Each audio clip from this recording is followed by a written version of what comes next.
You all just met Rick, but we're going to introduce Rick again.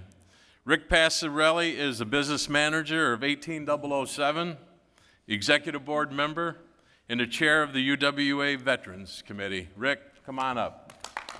Give Rick a roll.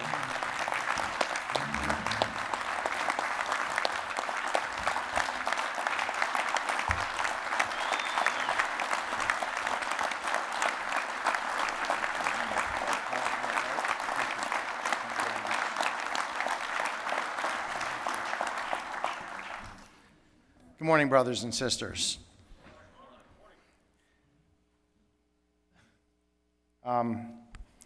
It's going to be a tough act to follow, but I want to make sure that all the brothers and sisters in the room, I think I first want to start by recognizing all the veterans that are in the room. So any veterans that are in the room, can you guys please stand up for a minute? Thank you for your service. God bless America.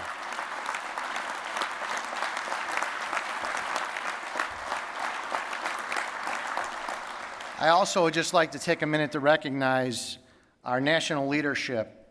As the Colonel had stated back in 2012 at our executive board meetings, President Langford kind of commissioned a very new committee, and I had the honor and the privilege to be able to serve as the chair. None of this stuff happens with dozens and dozens of people behind the scenes to be able to help with programs. And under our national leadership, we're able to start this committee. So I'd like to recognize some instrumental people who were part of the National Committee on Veterans, and if you guys can please stand up for a minute. I'd like to recognize United States Marine Corps, Frank Mesnerich, Local 270 President.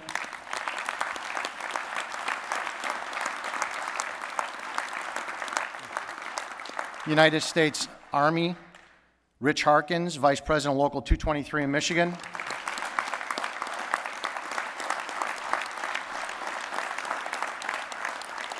Our past board member that we were graciously able to get, who is not a veteran but believes in veterans programs and worked tirelessly with us on the program too, Local 1-2 Secretary Treasurer John Capra.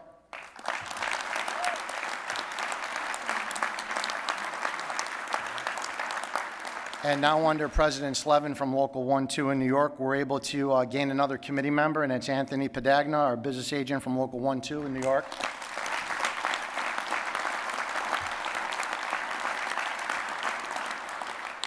So what we're going to do this morning fairly quickly is going through a quick PowerPoint. So you guys heard all the success stories, but we want to let you know that through the Power for America Training Trust that President Langford is going to talk probably a little bit about later on, our Executive Director and Vice President Steve Van Sloten is going to speak about also. So the Utility Workers Military Assistance Program is a program that was started in Chicago, but it's an offset. And I want to talk about the importance of our Power for America Training Trust. So real quick, we were able to establish a program to be able to take our veterans who are returning home from Afghanistan and Iraq and be able to utilize their skill set, go to our employer and talk to them about employing people from our military services. And there's a lot of intrinsic values with this. There's partnerships that are important to be able to establish throughout us building the program itself.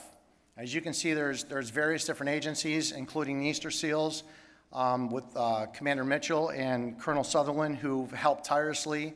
Elizabeth Belcaster, who is one of our consultants here at the National, who works across the country, tirelessly helping veterans with licensing and credentialing. Employer partnerships are important, and that's what I want to charge each and every one of you in the room as local leaders. The Colonel's presentation, if you guys got the gist of what we're trying to drive home, is if we lead from the front together, we're able to knock down those doors and barriers at our employers. And if you can open that door for us, our committee and under our national senior leadership, we'll be able to present this program to all companies across the country to be able to utilize what the Power for America Training Trust is all about. To date, we've put over 200 veterans through our program in Chicago. In January, we had a press conference with the Secretary McDonald, who came to Chicago, and Mayor Rahm Emanuel We announced a new 5-year extension for the Power for America Training Trust. So these things are doable. The Training Trust is there to provide us an opportunity to take back from our companies training, which is going to become the lifeblood of labor as we move across the country. This is the resolution that President Langford had put into play from our executive board, and I believe now it's a resolution that we're bringing forward to the conference. There's a quick overview of the program itself. Our starting wages in Chicago, as Colonel Sutherland stated, we don't need handouts. We're able to negotiate a contract in Chicago so that our utility workers, when they graduate a 6-month program with 50 college credit hours, are able to start our working wages at $23.74 an hour. It's a big deal so that we don't have to have underemployed veterans. We don't have to utilize second jobs to be able to supplement job focus on what it is to be family members and to be able to provide for our families.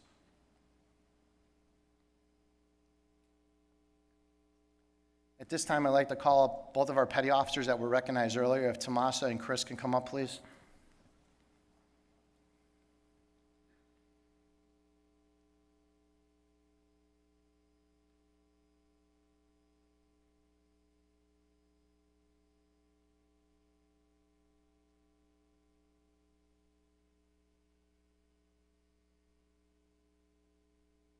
So real quickly, I wanted to reintroduce.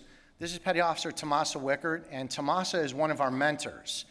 So after our veterans finish their 6-month school program, they go into a 1-month paid internship before they get placed at our employer, which is People's Gas.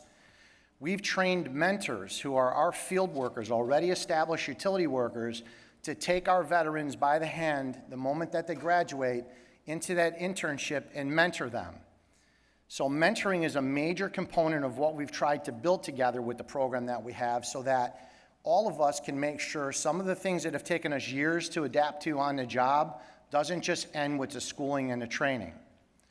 We also have Petty Officer Chris Rangel. Chris was our Cohort 7 graduate. So both of them are going to take a moment here just to talk about what it means. And we're going to go first with, this is working for us.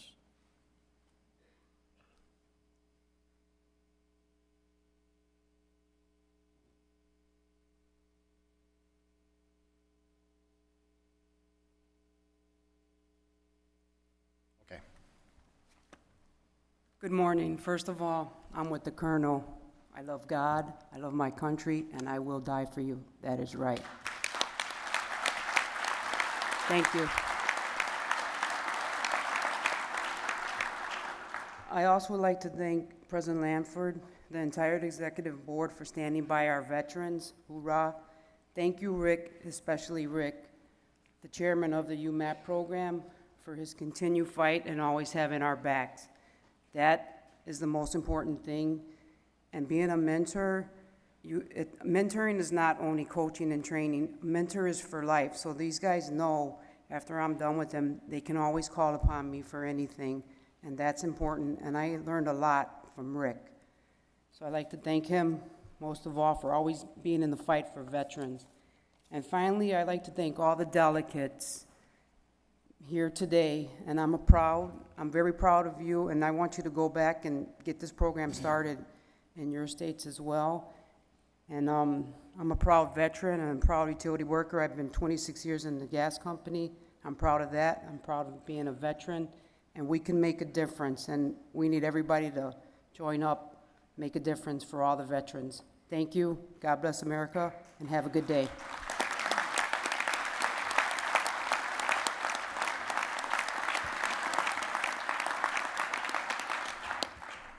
So that's a piece of our mentorship. Tomasa's already established, but still feels as a veteran to be able to give back, but to give back as a utility worker also, by mentoring new young utility workers into the program. We're hearing more about the utility workers, Young Workers Initiative program that President Langford started also. This is a new way for us and a new way for us to be able to communicate with younger work groups also. So this is Petty Officer Chris Rangel. Chris is a utility worker who just started with us.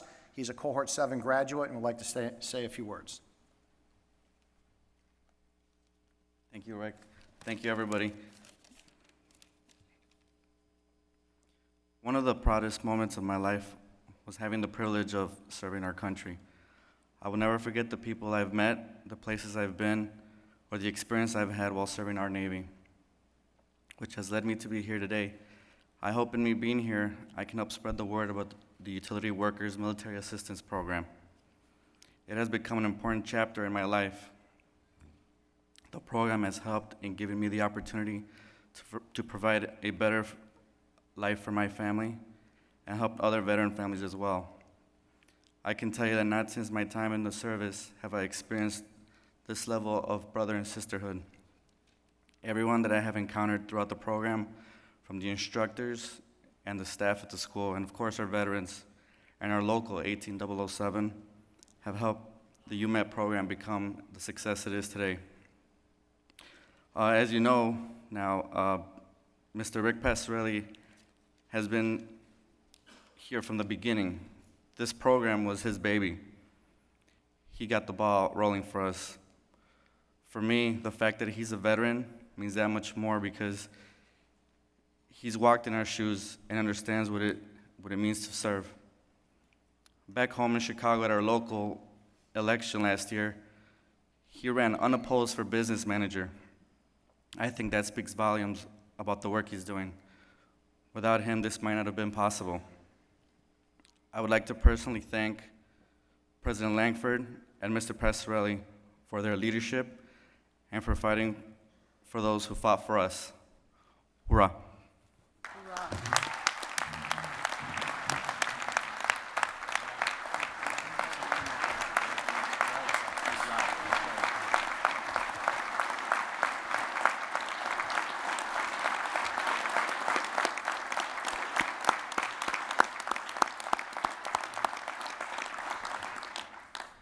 And I'd like to close with one quick important fact that's important to all of you also.